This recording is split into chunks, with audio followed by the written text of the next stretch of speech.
that means. Okay, we're live. Hi. Okay, let me go over to the Instagram thing and see if it gives me the option to go live. Wow, there's already 5 people in here. Hi, you guys. Thank you for joining. Welcome, okay. everyone. All right, I'm going to hit go live on this Instagram thing, and then I'm going to move it out of my way so I don't see it because I do not want to see myself on Instagram live.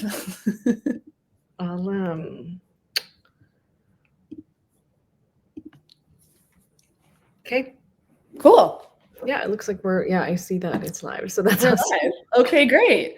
Okay, so thank you for those of you that were in the waiting room and have already joined. I love that you guys are so punctual and on time. So we'll give everyone a few minutes to join, but for the sake of time, these webinars tend to fly by extremely fast. So we'll usually just give everyone like 2 or 3 minutes to join. So if you are here already, let us know in the comments where you're dialed in from and where you are sort of in your journey to introducing foods for your baby and their age, and just sort of like let us know where you are in that world. We would love to know. Mm-hmm. My littles I have 2 young girls, if anyone's curious. They are 2 and 5. I'll never forget introducing Amelia to foods first when she was, I feel like we followed everything like by the book because we were so afraid the first time. So I remember smashed bananas and avocado were the first thing we gave her. And we fed her with a spoon first. But anyway. Totally normal, totally okay to do that. And my boys, I have 2, so we're kind of the opposite over here. And I have a 7-year-old and a 5-year-old. And we did like a really great combination like method for both of them. That is like what I felt like we thrived with. And in fact, like I feel like most families are kind of out in the world offering their baby solids in a way that works for them and mixing different approaches. Nice. Do you remember the first foods you ever gave them? Yeah, lentils. Nice. Like Indian dal. That was like their first food. Both of them. That's awesome. Very cool. Okay, so if you guys are joining, I see a few more people have joined us. Thank you guys so much for being here. If you want, you'll see a chat on the right-hand side. If you want to let us know where you are dialed in from, where you're located, and where you are sort of in this feeding journey and how old your kids are, we would love to know. So if you are comfortable letting us know in the chat where you're located, how old your kids are, and sort of where you are in your feeding journey, if you're getting started, if you've already started, let us know.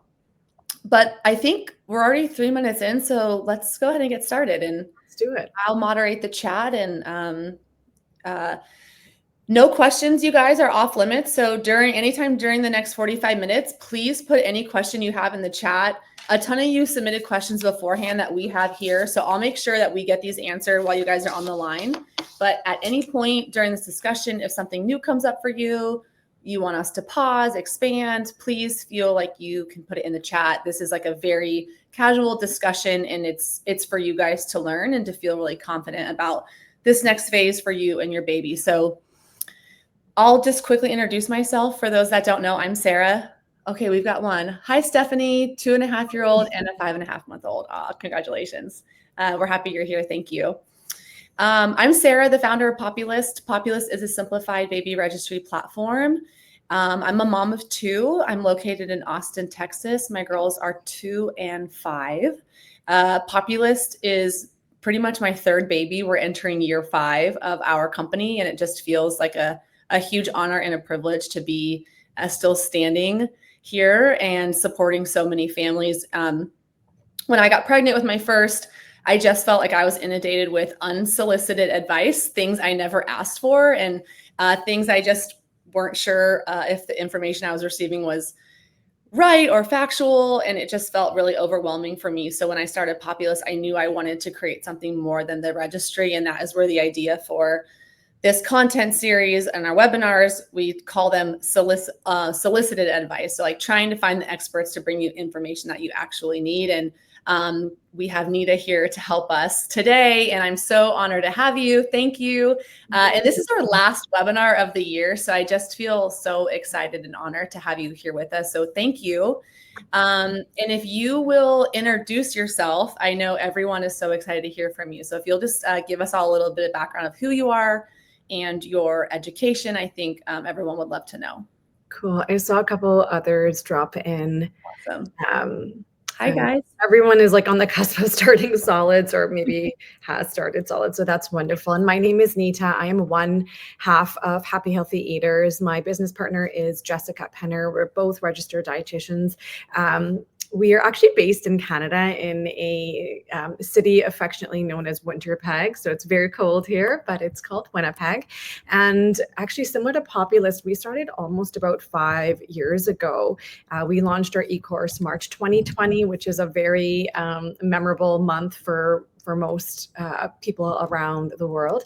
And our mission is pretty simple. It's really to help parents feel relaxed and empowered and really confident when it comes to feeding their children. So whether that's starting your baby on their first bite of solid food and then through to toddlerhood and into those, exciting childhood years as well. And we know that nutrition plays a really fundamental role in optimal growth and development. But, apart from that, we just want parents to feel relaxed and enjoy, meal times. When I meet parents and they feel stressed about it, I'm like, okay, let's have a talk. Let's simplify things a little bit for you. And how can we make this actually something that you look forward to doing?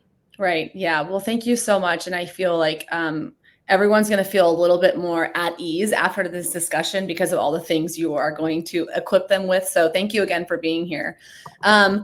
I think I'm just going to set the stage really quick and just food in general has always felt like a very polarizing topic. And we were talking about this before we went live, but even from the minute your baby is born and how you choose to feed them, whether you choose to introduce formula right away or exclusively breastfeed, it just always feels like someone has an opinion on how you choose to food your baby. And that doesn't go away. I still feel judged when I tell someone that I've taken my kid to Chick-fil-A on a busy Wednesday night, you know what I mean? And now they're 5. So I just want to make sure you guys know, like, there is no wrong way to do what is best for you and your family. And the goal today is just to make sure you have all the information you need to make a confident decision when it comes to feeding your baby. And that's really why we're here. And I just want to make sure that's clear. There is no judgment, and certainly not for me, certainly not from Nita. And I just want to make sure that is like 100% clear. And there's like no question is off limits, and this is a really safe space. So I just want to say that, and I know you feel similarly if you have anything else to add. Yeah, no, absolutely. And feeding is really it's very personal and very intimate. We might not think about eating and having that relationship with food in that way, but it really is. So what's going to work, best for you, Sarah, and me is going to be very different than for another family. Right. All right. So our babies are here and they are healthy, and they may or may not be showing signs that they are ready, or maybe they are ready to being introduced to purees or solids. I mean, help us understand like the very basics of what this process looks like. Are there cues we take from our babies? Is it timeline based? Is it a combination? If you can just help sort of set the basics for us to understand, like, when does this process start to introduce them foods? For sure. I'd say it's a combination. I mean, definitely tuning into your baby is really, really important. But at a certain point, we don't want to wait too long either. Sometimes I meet parents who are just like really gung-ho about the nursing. And it's like, oh, we haven't started solids till 10 months. And that's certainly not, recommended. The general rule of thumb is that we want to start baby on solids around that 6-month mark. So there isn't a magic light bulb or switch that gets turned on at 6 months, but what you're going to want to do leading up to that 6-month mark is start to evaluate your own baby's developmental signs of readiness. So it's really easy to compare your baby to another baby, maybe who lives down the street or in your mom group, but try your best to just assess your own baby. So some really great signs to keep in mind is, is your baby reaching and grabbing for objects and trying to put it in their mouth? And I've taken a look in the chat. All of you have babies that are probably putting everything in their mouth. So it's time to kind of like baby proof before they start crawling. Another one is that you want to make sure your baby has really good head and neck control. And a part of that is like that nonverbal communication, like, no, mom, I don't want this anymore. It's really, really important. And then we want to look for really supported trunk support. So is your baby able to, with a bit of support, able to kind of sit up? Maybe they're in like tripod position for a couple seconds, or when you put them in the high chair, are they upright or are they kind of slumped over? I know my son, he wasn't like able to stay upright until 6 months, even though we were given the green light to start solids at 4 months, but then he was sort of like tipped over. And then another really interesting one, and you can actually just like use any spoon that you have at home. And what you want to do is try to see if your baby has a really strong tongue thrust reflex. So, you could put an empty spoon at the tip of their mouth, and then if they're constantly going like this and pushing the food or the spoon out, it might be an indication that they're not quite ready. That reflex tends to integrate around that 6 and 7 month mark. So it might just need a bit of practice, but if it's very, very strong, you might just want to give it a couple days, give it another week, and give yourself that time. And the only other comment I have around starting solids is gestational age matters too. Like, Sarah, I don't know when you delivered your babies, but I had one at like 37 weeks and then one at 40. So that's a 3-week difference. Like they, as newborns, they look different and they had a significantly different like weight as well. So I think it's important to keep that in mind too. If your baby was born maybe a little bit premature or maybe like at 42 weeks, like you might be ready sooner or later than another parent, right? So just keep that in mind. Yeah, I've never ever heard anyone mention sort of like the test with the spoon. Okay. Can you talk a little bit more about that? What's the opposite? Like, what would they be doing to display that they are ready? That they're not thrusting it out of their mouth? Right. They're trying to figure out how to move that food around in their mouth and move it back. So again, it's like, are they consistently doing that? And if they are, it might just be like time to table it and revisit it. So with my oldest, I did start early. And then I remember going to like a little mom event with a professor of mine at the time. And she just said, Nita, you know what, like that tongue reflex, that thrust is pretty strong. Like, let's just come back to this. And then it was nice to have that permission to give it a break and come back to it when he was ready. And really, we just want it to be a positive experience for babies. You want your baby to enjoy eating because they're going to eat 20,000 meals until they're 18. So that's a significant amount of feeding that takes place. Yeah, so you want your baby to enjoy eating, and I'm sure you want the parents to also enjoy this process with their baby. And I see Vanessa mentioning that she's starting solids with her 6-month-old, but with many doubts and fears. And I remember introducing foods and purees to my baby too, but I was so terrified about like choking. I didn't have a lot of information.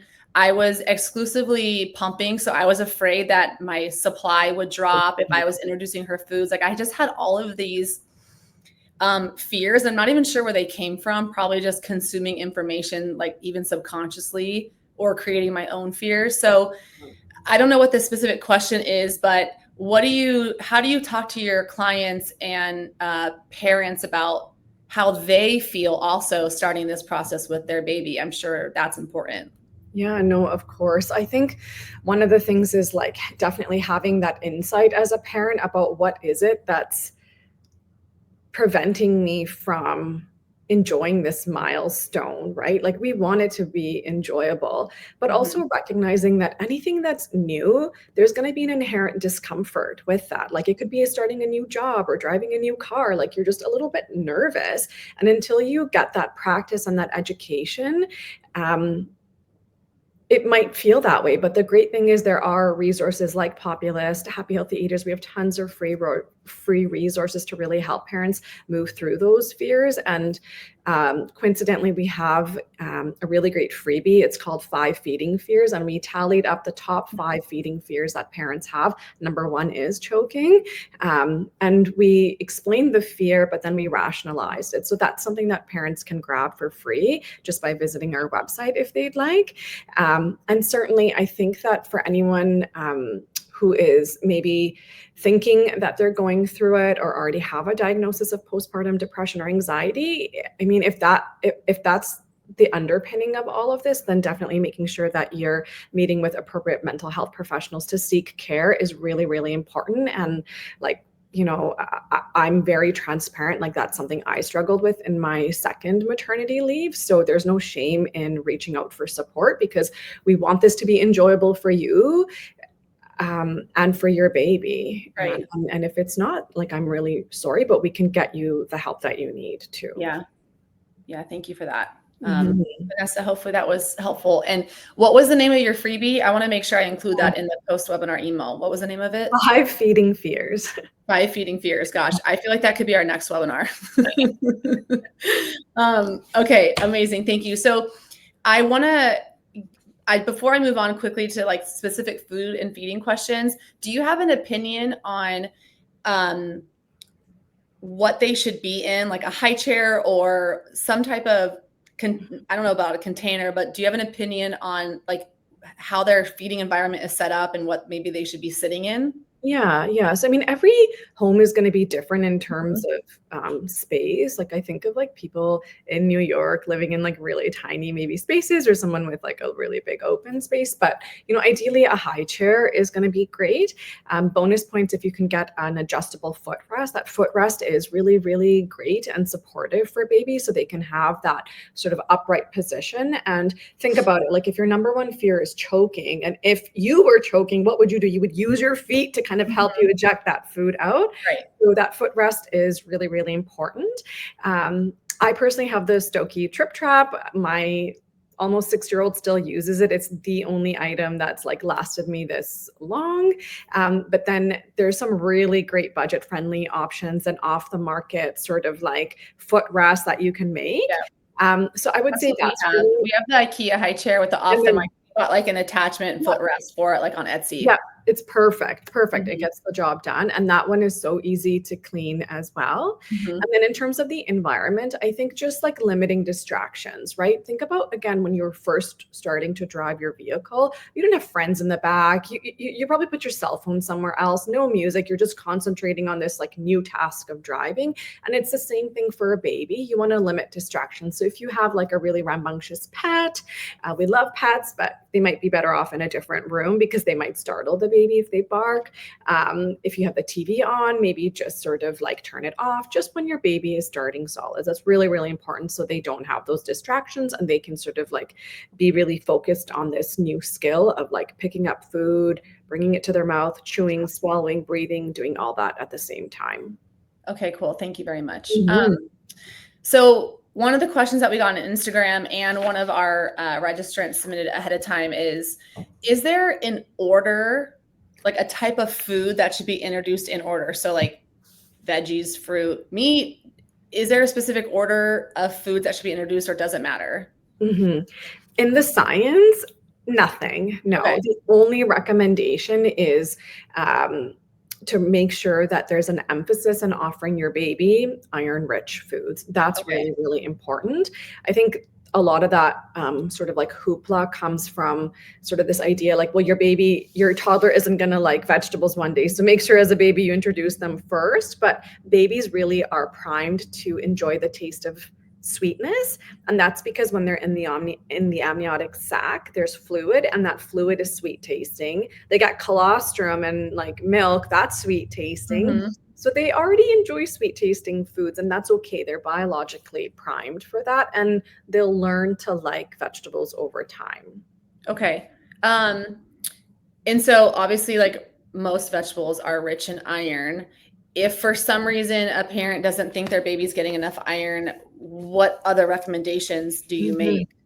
I'd even like argue that veggies are like, they might offer tiny little bits of iron, but really the top priority when it comes to those iron-rich foods are, if you're an omnivorous family, then beef, bison, dark poultry, fish, different forms of seafood, nuts and seeds, moving into more plant-based sources, and then legumes. So things like chickpeas, lentils, black beans are all, number one, affordable, but also so easy to mash, and then a great source of iron as well.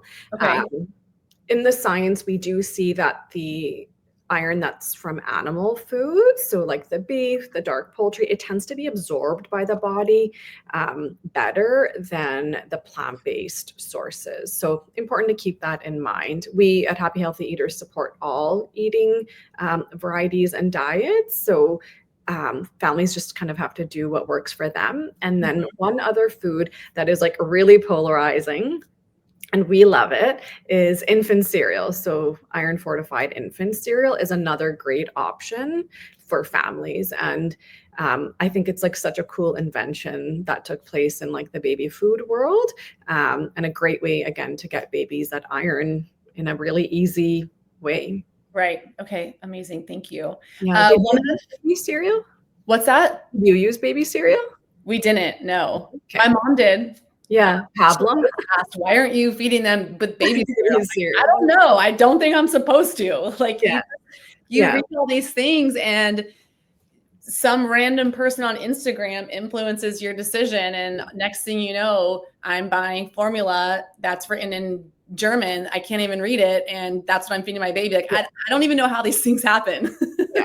Yeah. We did baby cereal quite a bit, but I use it in fun ways. Like I would bake with it, and I would like make pancakes with it, muffins, or just like even add it into smoothies as a thickener. So I loved using it as like a supplement, like an ingredient.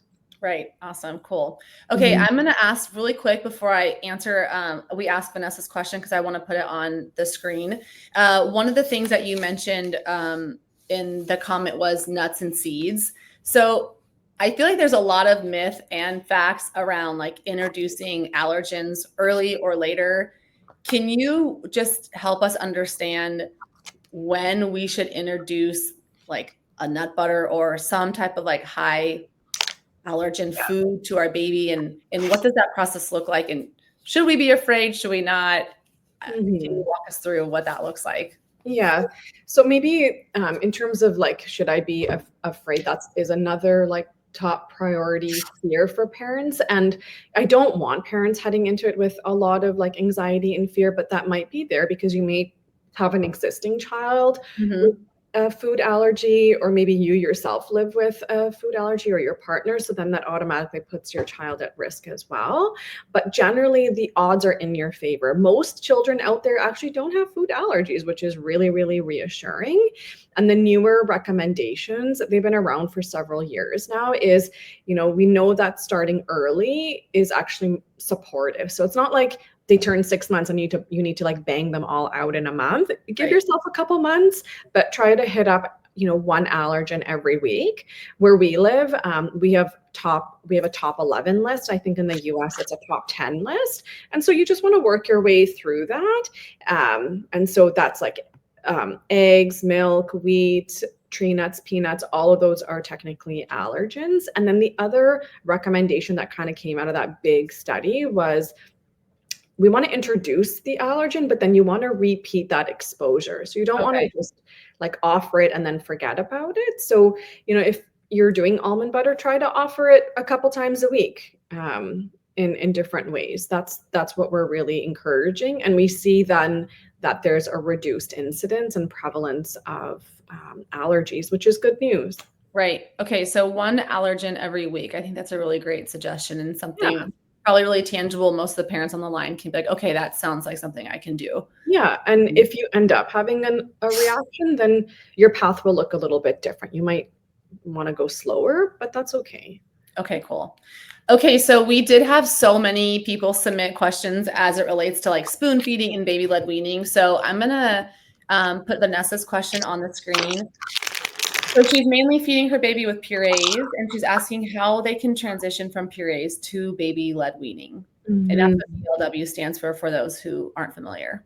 Yeah, Vanessa, that's such a great question. And your baby is 9 months, so you're right in that like window. We call it the window of opportunity for transitioning. And that window is around that like 8 to 10 month mark when you want to make that switch. And you had kind of mentioned earlier that there's some like nervous feelings. So try actually some resistive foods. So resistive food is like, imagine a mango pit, right? And you're like, you've shaved off most of the fruit, and just give that to your baby and let them like suck on it and move that object around in their mouth. They can't choke on it because they can't swallow an entire mango pit. But that might give you the confidence that you need to be like, oh yeah, like my baby's figuring this out. They can manage this. Other resistive foods are like a back rib. So just leave a little bit of the meat on. You could also do corn on the cob and just shave those kernels down a little bit. We have some teething biscuit recipes that are also really nice, and they dissolve in baby's mouth. So maybe start with that. And then on the market, there's lots of like products kind of like this that dissolve.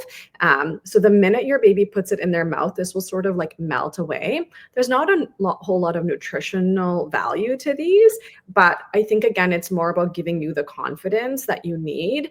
To kind of understand your baby has this, they can kind of manage this.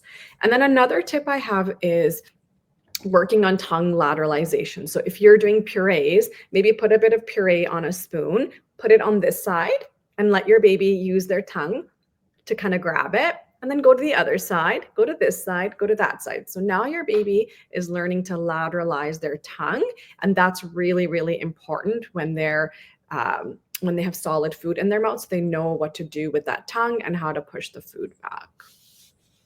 So those are a couple tips. Awesome. Mhm. Vanessa, hopefully that was helpful. I have learned so much, and I have 2 kids that now eat a full corn on the cob, but I just like can't. Had I had this information when I was like pregnant or with my newborn, I just feel like I've never even heard of resistive foods. Like there's like terms I'm learning for the first time ever, and I've been in this space. You know, my kid is 5 and my oldest is 5.5, and this is the world I'm in. But it's never too late, never too early. I'm just so inspired, and I hope you guys feel like, oh my gosh, yeah, okay, I can do this. And it's not going to be so scary. Okay, like I mentioned earlier, these webinars fly by. We only have like 18 minutes left. So we have a lot of questions to get through. If there's questions we haven't answered for you yet that you're like, I really want this answered before this ends, please put them in the chat. No question is silly. I literally didn't know anything when I was preparing to introduce foods to my kid. I'm pretty sure she got like no iron. I don't even know. So please let us know how we can help. Okay, so a lot of the questions too were, my kid is picky. Mm-hmm. How should parents think about navigating that? Some of them in the comment section and in the questions they submitted maybe think they waited too long to introduce foods. And now maybe their kid is a picky eater. So how can parents sort of like maybe change this narrative, or how can we support them? And what would you say to someone who thinks they have a picky eater? Mm-hmm. Yeah. I mean, I think even just a bit of reframing around that could be supportive. Like, my kid is a picky eater versus like my baby is learning to eat, right? Can be really supportive. And we know that it takes multiple exposures. And I'm not talking 5 or this, like, I don't know, I see a lot of like 15 on the internet, but it can take tons of exposures before your baby learns to like a new food. So I'd encourage you, if it's like, I don't know, maybe avocado, like try it in different ways, try it in guacamole form and try it on toast and try the same food in different ways. But probably my top advice would be to make sure that you are also enjoying the food. What we see is in picky eaters is that it's very, very important, even if they're not necessarily eating the food, is to witness their parents seek joy from eating that food. So what we see is that when parents are enjoying the foods they're eating, the child sees that and they have these positive memories like, oh, I remember like mom sitting there with her kale salad and like loving it. And we know that they will eventually grow up to enjoy those foods versus the memory of like, oh, mom was always at the dinner table, like begrudgingly eating these chicken fingers or whatever it is, right? And so that modeling piece is really important, that repeat exposure. But if you're noticing that there's like several whole food groups missing, then definitely seek out some additional support to make sure that there isn't anything more oral motor or any sensory issues taking place, which can always be, a part of the equation as well. Awesome. Thank you. Yeah. How do parents decide between spoon feeding and baby-led weaning? Number one is baby-led weaning technically isn't recommended until 6 months. So if you're choosing to start solids earlier, stick with purees. That's probably what's the most safe. And then it really just depends on the family and the baby. I mean, I have babies, you could give them meatballs and toast strips and a banana, and they're not going to pick it up. They're not going to eat it. So we're missing out on experiences and your baby actually ingesting food. So you have to pivot. You might actually just have to say like, hey, like let's spoon feed, or put the spoon in your baby's hand and let them self feed. But on the other hand, I also have babies who like refuse to be spoon fed, like constantly, like doing these like ninja moves. Right. So you're going to need to pivot as well. And we see that the parents that actually go out and thrive in feeding are the ones that feel adequately educated. So make sure you have education on starting solids. And that's a huge mission in our e-course, but then also getting educated on infant CPR as well is really, really important as well. Yeah, we have, I'll make sure to include this in the post-webinar email, but we did an infant CPR class with a registered nurse, and she demonstrates on a doll, and it was one of the most informative classes I think we've ever hosted, one of the workshops. So I'll make sure you guys have a link to that recording. We had caregivers on that call. I had people email me saying I sent it to my mother-in-law because, these people feed their babies when they're watching them and when the parents aren't around. So I've never had to perform CPR, but my daughter did choke twice and it was on the same food. So I was terrified to give it to her ever again, which was ground beef. Which was so scary having to like hit her back. But thank God I had like watched a video of like where to place your hand, like how to do that. Yeah. So it's a video on if they're choking and if you have to perform CPR. So I'll make sure that you guys have that recording. Okay, so here is a really good question. Prachi says, any pointers for cooking and introducing meat at 6 months? Yeah, I'll share like some of my favorites. So ground meat, I love using because you can add like all sorts of ingredients to it to make it really soft and moist. So for example, with poultry or with beef, I would add in like a prune or a pear puree and like crack an egg in there, add in some breadcrumbs, and then shape it into like, it kind of looks like poop, but like you want to kind of like shape it into log form so your baby can eat it, or you could like crumble it up and then just like squish it into a spoon and offer it to your baby that way. It's winter now, so slow cooking your meat is always really nice. So it's a great time, like if you're doing a beef stew or like chicken carnitas, like that Instant Pot and the crock pot is just going to really tenderize the meat, and you can kind of just like shave it into little pieces and let your baby rake it, or again, spoon feed it to your baby. And if your baby is pretty young, so you could also just puree it. And a lot of parents think like, oh my gosh, I'm going to be pureeing forever. No, just once. You'll puree like a batch of meat once and then you're done. And that can be really supportive as well. And then you could use it as like spread or mix it in with pasta or other sauces. And then you always have a really nice steady supply. And then one more cool hack is everyone has a cheese grater. So if you have like a piece of cooked roast beef, what you can do is freeze it and then just shave it. And you'll get these like beef sprinkles that you can like put on little purees. And then you're just fortifying the food and giving your baby the taste of meat in already accepted food. So there's a couple different ways that you could offer your baby meat that feel approachable. That is such a good idea. The beef sprinkles is awesome. How did you even come up with that idea? Yeah, you know what's another That is so cool. dietitian had mentioned it to me a long time ago, but yeah, I love the idea and I think it's great. Like parents should just have like beef sprinkles like Yes, in their freezer. Some parents do that with liver too. So again, like liver is like a really strong taste. So just make sure it's cooked and you could shred it and just like offer your baby little sprinkles like on their cereal or I love that suggestion. That's really cool. I don't have nearly as cool suggestion, but one of the ways I try to sneak in like protein for my kids too is just like we have protein powder, and if I ever make pancakes, yeah. I always add, or muffins or anything, like anytime I'm like baking, adding a scoop of protein powder. I feel like Mhm. it's just, I always feel like I give myself a little pat on the back, Yeah, that's awesome. especially if they eat it. Um, Okay, so let me move this. Okay, this is a really nice comment. Stephanie says, I took the Happy Healthy Eaters course with my first, and I literally don't know how people start salads without it. So comprehensive, not a paid ad, just a Nita fan stan. Thanks, Dad. Happy you're here, Stephanie. Thank you for the really kind shout out. Okay, let Yeah. me put this question back up. Vanessa, amazing question. Thank you.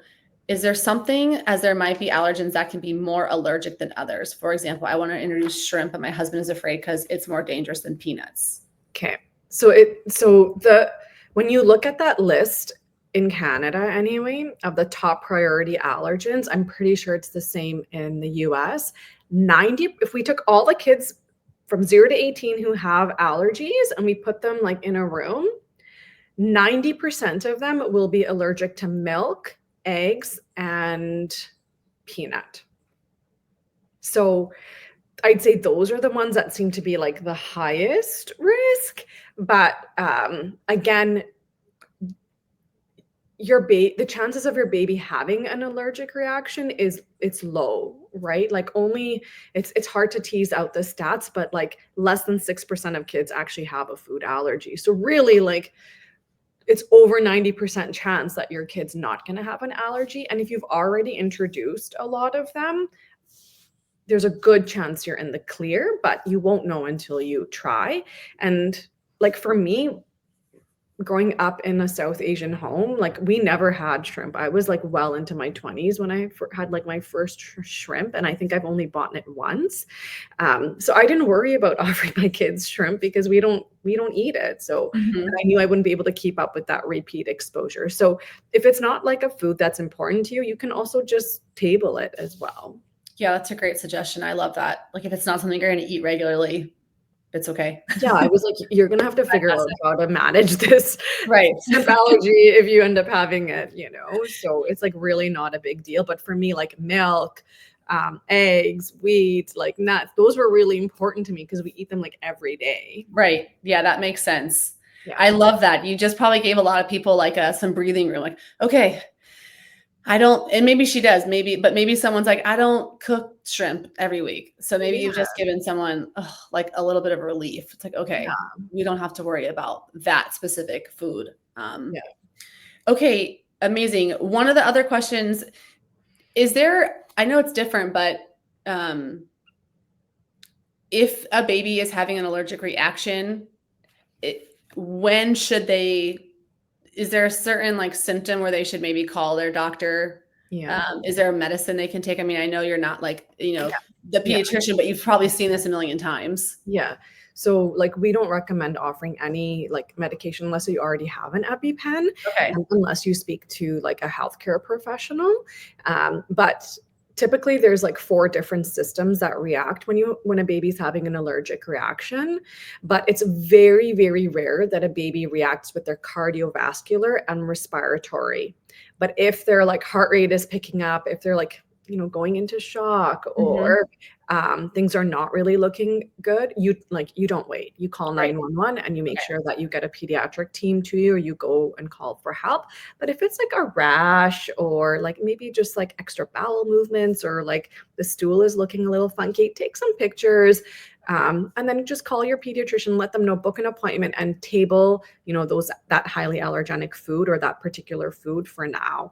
Okay. And that's the best way to approach it. But again, it's like I think my business partner just had like read something, and the chances of your baby having a really, really, really adverse reaction from an allergic reaction is like the same odds as you getting struck by lightning. So it's like when you go out for a walk, you're not like dodging, to make sure you don't get struck with lightning. So it's sort of the same thing, right? And I hope it just helps to reassure parents like the odds are on your side. Unless you're on the other side or you're dealing with allergies, then it's a bit more tricky for sure. Right. All right. Thank you for that. Yeah. The one last question I want to ask, and then if you guys have any last questions you want us to answer, please put them in the chat. I'll make sure you guys have Nita's contact information. So if there's follow-up questions you want to ask her and the team, you will certainly have the option to do that. Recommendations for getting baby to use a straw or a cup. Yeah, for sure.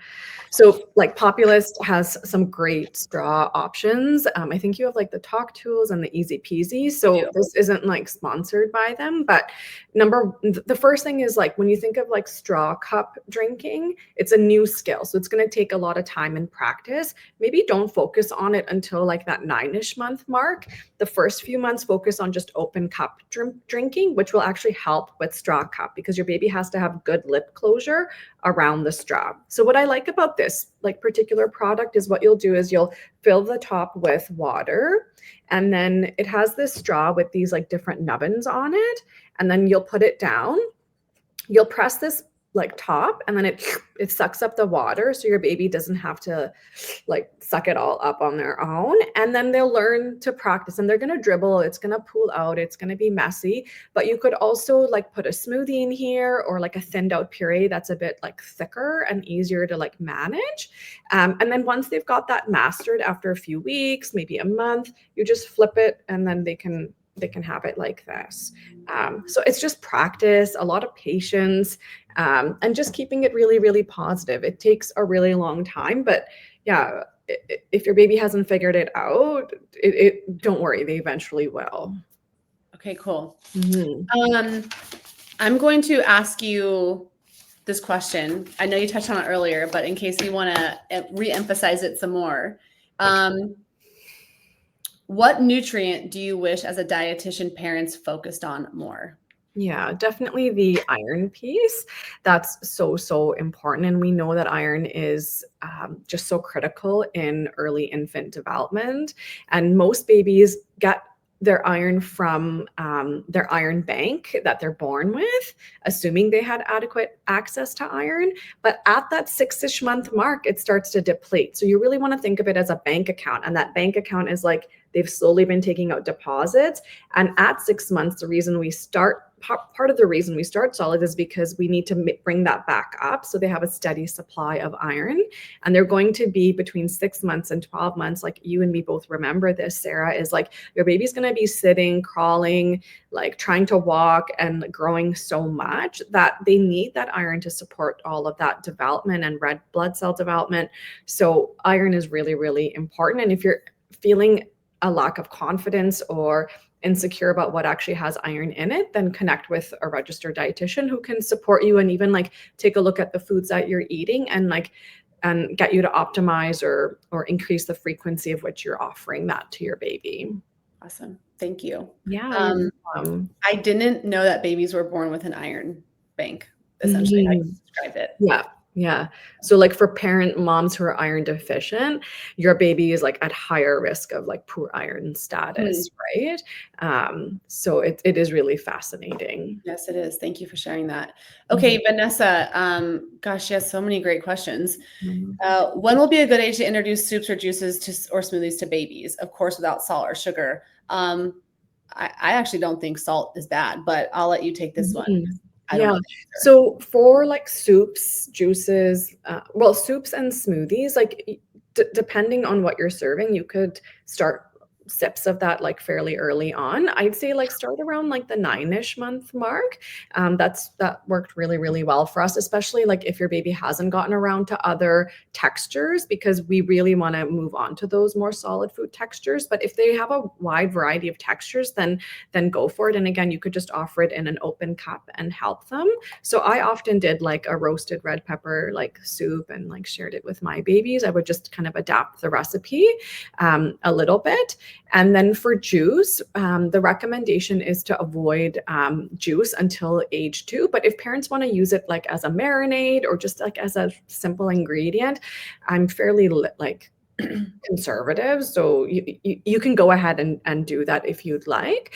And then we actually have a whole blog post dedicated to smoothies on Happy Healthy Eater. So feel free to like take a peek through there as well, because we answer a ton of questions about smoothies.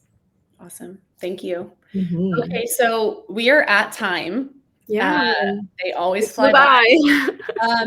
If there is like one thing you want to make sure people leave today with feeling or knowing, what is like the one nugget you would like to leave them with? Mm-hmm. Probably like just to enjoy feeding, just keep the joy in there. There's a really famous quote from like a feeding guru named Alan Satter, and it goes sort of like, if the joy of feeding isn't present at meal times, nutrition will almost always suffer. So I think that's really important. You know, we don't want generations of parents and children that are just miserable about food. We want you to be really, really joyful around it, and maybe that even gives you permission to not focus so much on the what, but more the how, the environment, and that pleasure. Yeah, awesome. Thank you. Yeah. I don't have a hard stop. Do you? We can answer Lisa's question. I think it's really important. My baby is really good at bringing foods to his mouth, but just seems to put it in his mouth and gag spit out despite me modeling eating. Any tips? Is he just learning a new skill, and will it just take time? Yeah, I wanted to know how old Lisa's baby is, but yes, there's a really good chance that it's just taking him time. But if he's constantly like spitting it out or it's falling out, maybe even by accident, you could work on lip closure. So that might mean like maybe once a day doing a little bit of spoon feeding so that he can like learn to keep the lips closed. And then also lip closure is taught by open cup drinking as well. So you could do that. Oh, okay. 6 months, super early, Lisa. Like do not worry about this. Your baby really is just figuring it out and learning. I think if this was like an issue that persisted until like 9 or 10 months, then we could have like a bit more of a discussion. But this is so developmentally normal and appropriate. He's just like figuring it out. But yeah, you could work on like a bit of lip closure, and then those resistive foods are a ton of fun as well to start at 6 months. So like the mango pit is really awesome. Cool. Mm-hmm. Okay. Well, thank you everybody for joining us. Nita, thank you for everything and for all of your wisdom and being so open and sharing everything you know in the time that we had. Everybody will get the post-webinar email. You'll have a link to the recording. I'll include a ton of links that she shared. And then they've offered you guys a 15% discount on all of their starting solids and e-courses and ebooks. So please take advantage of that with the Poppy 15. I'll include that in the post-webinar email also. Mm-hmm. So look for that in your inbox in a couple hours. And I think that's it. Thank you so much. I'm just like really honored to have had you on and to close us out of our webinar series for the entire year. And I know everyone probably just really, really enjoyed this session. So thank you. You're welcome. I'm so glad we could do this. And to everyone that's celebrating around this time of the year, happy holidays. And reach out and connect with us. We try to check and respond to every single DM as much as we can. And thank you again, Sarah, for organizing this. I really, really appreciate it. Yeah, it's a privilege. All right. Have a great weekend, everybody. Thank you. Bye. Bye. Bye, Macy. Bye, everyone.